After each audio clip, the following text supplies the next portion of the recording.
औज़ुबिल्लाहिमिनश्शैतानिर्रजीम बिस्मिल्लाहिर्रहमानिर्रहीम। अस्सलाम वालेकुम व्यूअर्स, उम्मीद करती हूँ आप सब खैरियत से होंगे। अल्लाह के हुक्म से मैं भी बिल्कुल ठीक ठाक हूँ। आज हम बनाने लगे हैं कड़क चाय, जो बहुत ही ज़बरदस्त बनने वाली है। तो वीडियो आपने एंड तक देखनी है। वीडियो पसंद है तो प्लीज़ लाइक और सब्सक्राइब करना ना भूलें।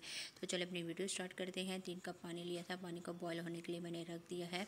जैसे ही हमारा पानी बॉयल हो जाएगा तो हम इसमें शामिल कर देंगे अदरक और इलायची। 3 से 4 अदरक टुकड़े मैंने अदरक के लिए थे और 3 इलायची ली है। इन दोनों चीज़ों को हम इसमें शामिल करके अच्छी तरह से इसको पकाएंगे कि इन दोनों चीज़ों की खुशबू आ जाए।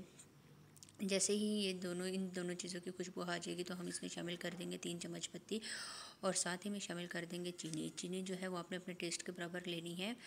चीनी शामिल करने के बाद अब हम जो अपना कहवा है उसको अच्छी तरह से पकाएंगे कि पत्ती अपना कलर छोड़ दे।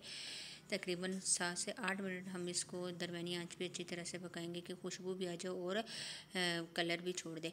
जी तकरीबन 5 से 6 मिनट अच्छी तरह से पकाने के बाद इसने अपना कलर छोड़ दिया है और कहवा भी अच्छी तरह से पक गया है।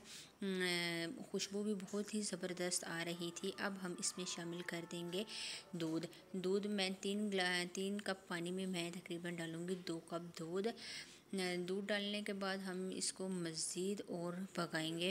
जैसे ही मैंने इसमें दूध शामिल किया तो एक अलग सी खुशबू आने लगी इलायची की। इलायची बहुत ही अच्छी लगती है चाय में, तो आप ने ये रेसिपी ज़रूर ट्राई करना, ट्राई करके मुझे बताना है। तकरीबन इसको मैंने 8 से 9 मिनट अच्छी तरह से पकाया और पत्ती ने अपना मज़ीद कलर और छोड़ दिया।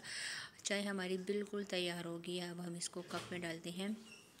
जी तो ये मैंने कप में डाल दिया है चाय। आपने ज़रूर ये ट्राई करनी है और ट्राई करके मुझे बतानी है कि आज की ये रेसिपी आपको कैसी लगी। उम्मीद करती हूँ कि आज की ये जल्दी से बनने वाली रेसिपी आपको ज़रूर पसंद आएगी। तो अगर रेसिपी पसंद आए तो प्लीज़ लाइक और सब्सक्राइब करना ना भूलें। मुझे दुआ में याद रखिएगा। इंशाल्लाह नेक्स्ट वीडियो में आपके साथ मुलाकात होगी। तब तक के लिए अल्लाह हाफ़िज़।